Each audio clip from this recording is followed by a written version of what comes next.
Now, from the Signature Bank Studios,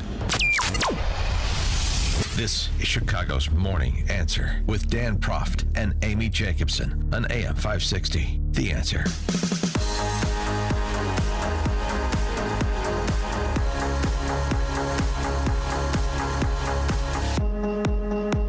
Top of the morning, Dan and Amy. There's a new book out on the catastrophic withdrawal from Afghanistan and the American soldiers who lost their lives at the bombing of the airport in Kabul. The book is called Kabul, The Untold Story of Biden's Fiasco and the American Warriors Who Fought to the End. Before we get to the authors, let's just refresh our collective recollection of what both parents of those killed in action at that airport had to say a couple of weeks ago, as well as soldiers who served, like Tyler Vargas, who's injured. This was Representative Darrell Issa's congressional hearing that brought parents to offer their perspective. Cheryl Rex is the mother of Lance Corporal Dylan Marola, who was killed at that airport. When Joe Biden, our elected president, entered the room, when he approached me, his words to me were, my wife Jill and I know how you feel. We lost our son as well and brought him home in a flag-draped coffin. My heart started beating faster, and I started shaking, knowing that their son died from cancer and they were able to be by his side. Also wondering how someone could honestly, be so heartless to say he knew how I felt a little over 24 hours and learning of my son's death. After this encounter, I have never had any personal correspondence, nor has my son been honored or his name spoken by this commander-in-chief. I mean, let that sink in. That is sickening. The depths of their depravity. Staff Sergeant Darren Hoover was killed on that day, and also the reporting on that. He was suffering mortal injuries. He was dying, and he was able to reach into his vest and get ammo to give to his fellow soldiers to, help them in the fight in the wake of that bombing. And he put a tourniquet on himself, and he was still helping, directing, even with one limb, telling people, Afghans, how to get out. So, hero to the end, Staff Sergeant Darren Hoover. Here's what his father had to say. Do what our son did. Be a grown-ass man. Talking to Biden. Admit to your mistakes. Learn from them so that this doesn't happen ever again. You all need to resign immediately. Our sons and daughters have more integrity in their little toes than every one of them combined. You owe it to our families here today, to the other Gold and Silver Star families that have gone before, and most of all to the veterans who have given so much for this country so that we have the freedoms that we enjoy today. Thank you. Thank you. One thing a lot of us learned during watching that testimony on Capitol Hill is that they could have stopped this bomber.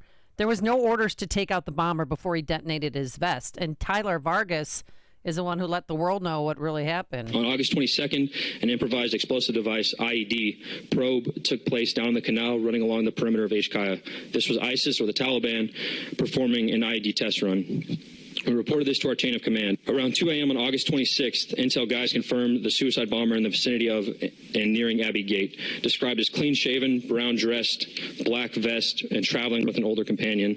I asked the intel guys why he wasn't apprehended sooner, since we had a full description. I was told the asset could not be compromised. Yeah, when Darren Hoover's father talked about resigning immediately, he was not limiting that to Joe Biden. He's talking about the military brass. He's talking about the General Milley's and Secretary Austins of the world. For more on all this, we're pleased to be joined by Jerry Dunleavy. Investigative reporters focus on the Justice Department, the courts, the intel community, and national security arena at the Washington Examiner. And with Jerry Dunleavy is James Hasson, former Army captain, graduate of Army Ranger School and Afghan veteran who received the Bronze Star. Gentlemen, thanks for joining us. Appreciate it. Thanks for having us. Thank you very much. Well, why don't we start with what Tyler Vargas had to say? There was an opportunity to take out the parties responsible for the bombing of the airport, and we failed to do that. Can you give us more context to that? Absolutely. So Sergeant Tyler Vargas Andrews testified in front of the House Foreign Affairs Committee earlier this year, actually a committee that I very recently joined to help lead the Afghanistan withdrawal investigation. And he testified that the U.S. was receiving intelligence about an impending ISIS-K attack at Abbey Gate that day, August 26th, and that they were given a detailed description of the suicide bomber.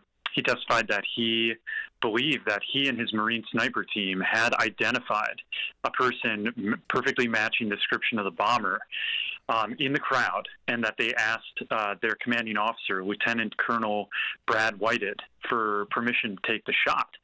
And their commanding officer told them that he did not have permission to give them permission to take the shot.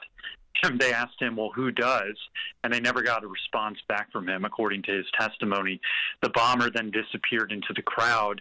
And of course, unfortunately, 13 Americans and nearly 200 Afghans then lost their lives, and Tyler himself lost 2 of his limbs in the blast. And something that we unearthed in our book that goes to this is we scoured thousands of pages of Pentagon documents, and in there is testimony from military officer on the ground who said that U.S. intelligence knew that ISIS-K was staging in a hotel about 1.5 miles west of Kabul airport ahead of this bombing, and that the U.S. military asked the Taliban to assault that ISIS-K location, but that the Taliban never did. Other Pentagon sworn testimony that we unearthed also showed that request was made to conduct a U.S. airstrike against an ISIS-K location in Afghanistan, again, before the Abbey Gate bombing, but that according to this testimony, this sworn testimony, the request for a strike was denied because it was deemed infeasible by military leaders because of a negative response from the Taliban. So there were a lot of. I mean, if you can't trust the Taliban, I mean, who can you trust, right? Well, why are we outsourcing? How does that make sense to outsource something like that to a terrorist organization that we spent 20 years deposing and trying to keep out of power in Afghanistan? Dan, this is James. To echo your point, it makes absolutely no sense.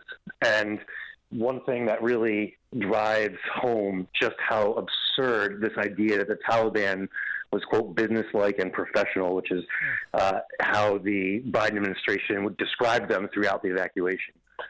In Kabul, we point out that the suicide bomber, a man whose name was Abdul Rahman al-Waghari, was in prison at Bagram Air Base. He was at a prison at Bagram Air Base when the Biden administration decided to abandon that facility.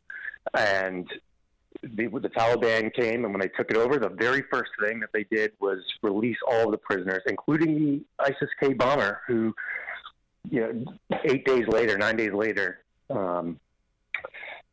ended up at Abbey Gate.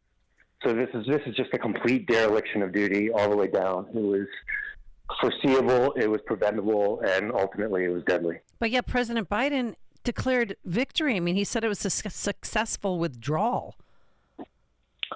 Go ahead, Jerry. Yeah, so here's what we point out in our book. I mean, the efforts by the troops on the ground were truly heroic, and they really did. I mean, under unbelievable circumstances, with the Taliban outside the gates beating people, turning Americans away, beating Afghans, killing Afghans in front of them, an impossible situation, ISIS-K roaming, trying to kill Americans and ultimately killing Americans. Despite this insanity, the American troops there on the ground did do heroic work, and the private outside veteran-led groups that were helping also did incredible work. And we did get a lot of Americans and a lot of our Afghan allies out. But because of President Biden's decisions and because of President Biden's broken promises, we did leave many hundreds, well over 1,000 Americans behind, trapped behind enemy lines, and tens of thousands of Afghan allies left behind. And this is because the Biden administration and ultimately President Joe Biden made a decision that was not based in reality. He refused to look at what the facts were on the ground, and they did no planning to prepare for any of this. And ultimately what happened was Americans left behind, Afghan allies left behind, the U.S. military having to rely on the Taliban because they now controlled not just all of Kabul, but the entire country. And obviously it was deadly because Americans died, dozens of Americans wounded as well. As we try to stress, Tyler Vargas Andrews lost 2 of his limbs. Another female service member is paralyzed. And so this was chaotic. It was deadly. Any successes that there were because of the hard work of the U.S. troops on the ground, and were despite the ridiculous foolishness of the Biden administration. So you had at least 2 chances. If you had kept this known terrorist in a cage, then the bombing wouldn't have happened at the airport. If you would have had the American military provide the response to the intel rather than relying on Taliban terrorists, then you could have prevented the bombing at the airport where, again, 13 dead, as you said, others catastrophically injured, and that doesn't even include another couple hundred Afghan civilians whose lives are important as well. And the response, I mean, the sort of accountability up and down the chain of command is what? Just what we've been treated to publicly? Is there anything going on behind the scenes where there is something approximating accountability for what occurred? No, there isn't. And the administration has absolutely no desire to hold itself accountable or to hold anyone else accountable. I mean, the reason why Secretary Lloyd Austin is still in his job as Secretary of Defense is because that would require the administration to admit that this wasn't a, quote, success. It was a massive failure on their part. And we wrote Kabul, our book, to hold them accountable because they're clearly not going to do it themselves. And now, in addition to all that, I guess papering over what occurred, to date, since that attack and those deaths occurred, they've gotten $2.5 billion in our money. We're continuing to essentially aid the Taliban regime. I know the money technically goes to NGOs, but they go to NGOs in a totalitarian society ruled by terrorists. So we're funding the Taliban.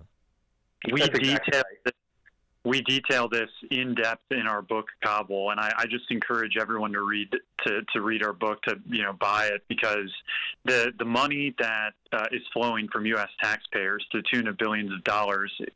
How it works is the U.S. is sending that money to the UN, and then the UN is sending it to NGOs for humanitarian purposes. And look, it is a terrible humanitarian situation in Afghanistan. The Taliban does not know how to rule a country and, feed its people. It's a desperate and terrible situation. If you're a woman, of course, but really if you're anyone. But any money that is flowing into Afghanistan, the Taliban is taking a piece of it and taking a cut of it. And the Afghan Inspector General made it very clear recently that the U.S. is essentially helping fund the Taliban simply because the Taliban diverts money and puts it in their own coffers. And it's worth pointing out that the State Department under President Biden and USAID are refusing to answer questions about any of this and to provide information about this because it's just another piece of their failure. It's another result of this terrible decision by President Joe Biden, this total act of planning. The Taliban is now in charge, and money that flows in Afghanistan is going to end up in the hands of the Taliban, and the Taliban is spending that money on building up its military to continue to control and oppress Afghanistan. And it's also paying money to al-Qaeda, which, despite President Biden's claims, is still present in Afghanistan, being funded by the Taliban, running training camps, and even some members of the Taliban government are considered to be dual-hatted members of al-Qaeda as well. It's nice. I mean, we need to send them money so that they can refurbish all that military equipment we left behind for them to use. It's really astonishing. One thing that you mentioned that I wanted to get more perspective on, and this has been something actually that was Hollywoodized, and I think this has drawn some attention to it, and I'm glad it has. So obviously, the loss of American lives is first and foremost, but stories like the fictional story that was told in the movie The Covenant with Jake Gyllenhaal about our failure to keep our covenants with Afghan translators, Afghani citizens who served with American soldiers, helped American soldiers to do their jobs in Afghanistan. And we know there was a failure initially, and we know Americans were behind enemy lines, and we know Afghan allies were behind enemy lines.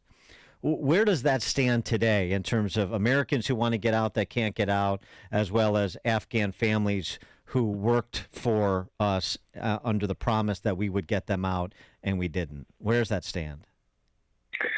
Right now, there are still many Americans left behind in Afghanistan, stranded in Afghanistan. We know there are Americans who are currently being held hostage by the Taliban. And of course, to say nothing, as you mentioned, of the tens of thousands of Afghans who served alongside of us in exchange for our promise that we would take care of them at the end and bring them to the United States. You mentioned the Covenant. We go into some of those ongoing efforts to rescue Americans and to rescue Afghan allies in our book Kabul, and I don't think Hollywood even does justice to the types of lengths that they are going to make sure that we keep our promises. But you said there are American hostages there. I mean, do we know names? It would seem to me that this should be profiled, right? And parents should be speaking out and so forth. Well, so, it's a tricky situation, right, for the parents and families of these Americans being held hostage, because the Taliban is a unpredictable and vicious regime. Yeah. We know that some Americans are currently being held hostage, basically because of the U.S. airstrike that killed Al-Qaeda leader Ayman al-Zawahiri last year. Which, of course, is another sign that al-Qaeda is obviously present in Afghanistan. If Osama bin Laden's right-hand man headed to Kabul after the Taliban took over, but the Taliban responded by taking some Americans hostage in response to that, showing that, look, the Taliban's response to an al-Qaeda leader getting killed is to take Americans hostage. Doesn't really sound like they are opposed to terrorism or opposed to al-Qaeda. Yeah. Well, I mean, it's fascinating and disturbing at the same time, but some questions should be asked about that. Obviously, you want to be sensible and take direction from people who know about how best to extract Americans who are being held hostage. But, I mean, this is a story that's getting no attention. Stunning. All right, so this is why you have to buy the book Kabul. Kabul, the untold story of Biden's fiasco and the American warriors who fought to the end. The authors of the book Kabul: Jerry Dunleavy, investigative reporter at the Washington Examiner; James Hasson, former Army captain, graduate of U.S. Army Ranger School, an Afghan veteran who received the Bronze Star serving our country. Jerry and James, thanks so much for joining us, and best of luck with the book. Appreciate it. Thank you very much. Thanks for having it. Yep, thank you both. And they joined us on our turnkey.pro answer line. You're listening to Chicago's Morning Answer with Dan Proft and Amy Jacobson on AM 560. The Answer. There are more than 50 million people enslaved in the world today. Most of them are women and children. They lock you in cellars or in rooms with no windows. 95% of girls